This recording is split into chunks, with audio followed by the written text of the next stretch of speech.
Hoodie's feeling very comfortable, I think, in believing the Bears will win on Sunday. It's a game they should win. They're 2-7, the Giants. They don't have Scatabo. They don't have Neighbors. They got a rookie quarterback.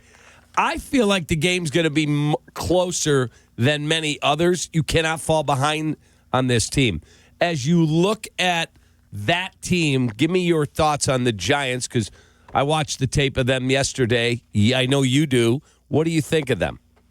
I think their pass rush is probably one of the better units the Bears will have seen this year. I mean, they're coached by, I think, my personal opinion, the best defensive line coach in the NFL, Andre Patterson. We overlapped in Minnesota. I saw him take Danielle Hunter from a third-round pick into the fastest of 50 sacks ever. And he's got a lot of talent over there. He's got the sack leader and Brian Burns. He's got some young talent with Abdul Carter.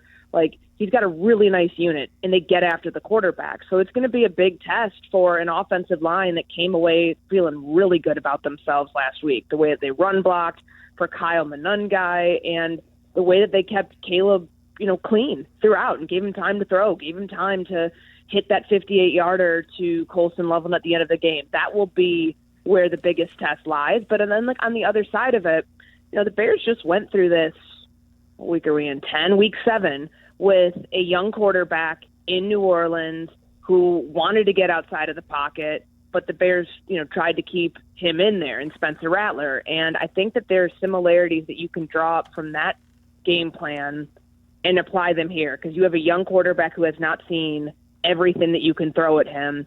And we know that Dennis Allen's got more creative the last couple of weeks in dialing up pressure and in relying on his corners and his safeties to, bring the blitz. I think that's what you do here in order to stay ahead of this, to be able to get their offense off the field quickly and give your offense more bites at the apple. And what we saw last week was a good sign. The red zone, the red zone efficiency was so much better. I don't know. I feel like we didn't talk about that enough coming out of that game. 6 trips in there, 4 touchdowns. But the fact that there weren't the penalties down there weren't the miscues, or Caleb taking an untimely sack, or them not being able to run the ball inside of 20, they've got to carry that over, because that was a big reason why they were able to put up 47 points, and you don't want to see that part regress. Courtney, what's the latest on the injuries, especially at the running back position?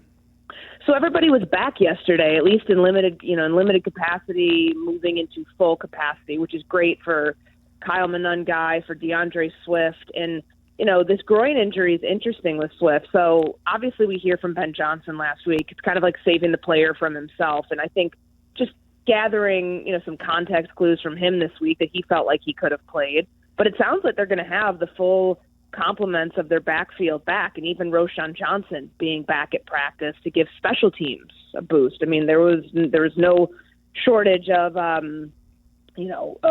details as to why they struggled from Richard Hightower yesterday. I thought that was a very honest assessment, and having him back there, I would imagine he's not going to have much of a role again as a running back, but having him on special teams would be huge. So health seems to be coming to them at the right time, especially at a position where, I think they ran the ball the best that they had all season last week with Monungai as their lead back.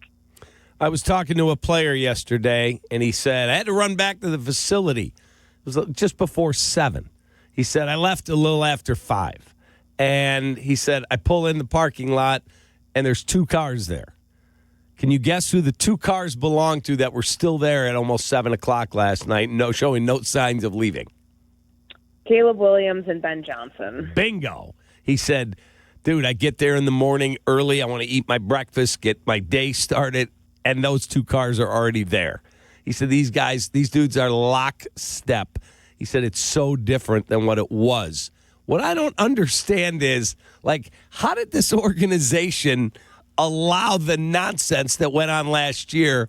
And what was it about the Bears? Was it Caleb? Was it our city? A combination that Ben said, yeah, I know I can get Tom Brady in Vegas. I can go to Washington. I can do this or that. I want that job. Well, do you remember, what was it, the Seattle game last year where Kirk Herbstreit made that comment about Caleb's work ethic and tried to, in a way relate it to Jaden Daniels and what the second overall pick was doing, that apparently the first round pick the first overall pick was not. And I know he caught a lot of flack for that, but that didn't come out of nowhere. That's people saying things in production meetings, maybe some coaches that were on the way out that didn't have any qualms with singing about what was really going on. Yep. And I think that stuff was very real last year for a quarterback who didn't have the guidance that, a lot of people think that these guys come in completely programmed on how to do it. And this is like any other job. You have to learn how to be a pro.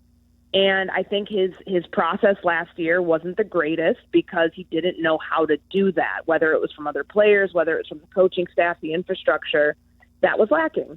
And so when Ben's getting his scouting report from his agent, Rick Smith, on what are the jobs that are open this year, what are the challenges, the pitfalls, all those things, that comes up. Like, yeah, you have a young quarterback who's immensely talented, but maybe there's a question of work ethic. Maybe there's a question of direction.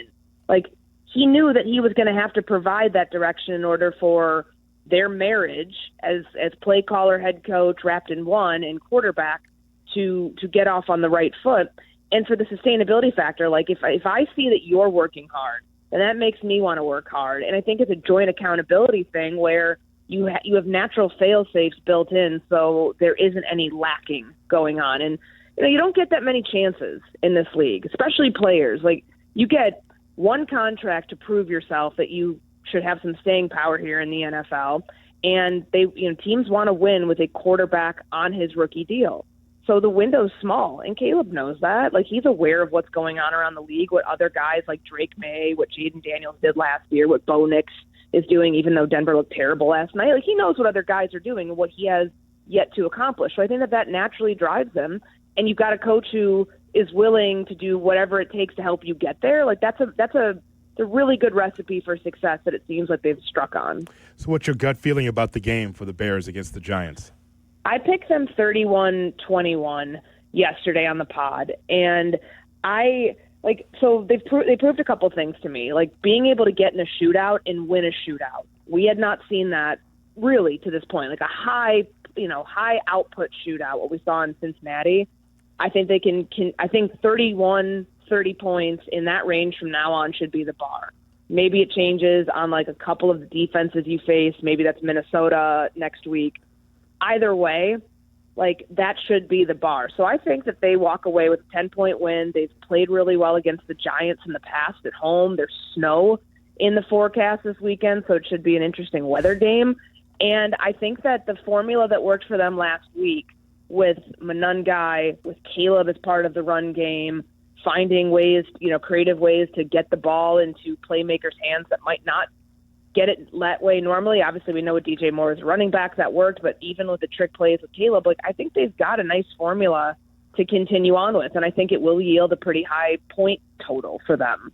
In terms of looking at our health, Hoodie asked you about everybody, and you said everybody back at practice. You expect everybody to be full go? Like, is DeAndre Swift the number one running back? Is Kyle Monangai going to get the lion's share of the carries? How are they going to do this? That's where everybody should be focusing this weekend, because I think they run the ball better when they have the in-between the tackles bruising back that makes guys make business decisions. But Swift, and that's Monangai, and Swift is coming off the groin injury. Like, do you all of a sudden switch roles and he's your change of pace back and Monangai's your guy handling the workload on first and second down?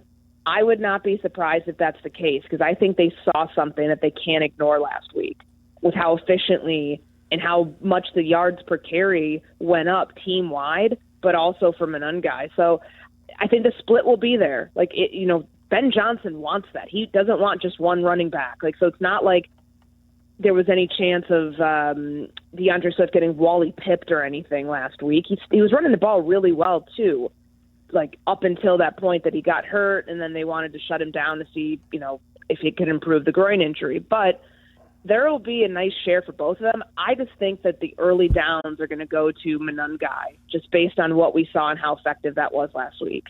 As always, Courtney, we appreciate the time. Thanks for coming on the show. Thanks, guys. Have a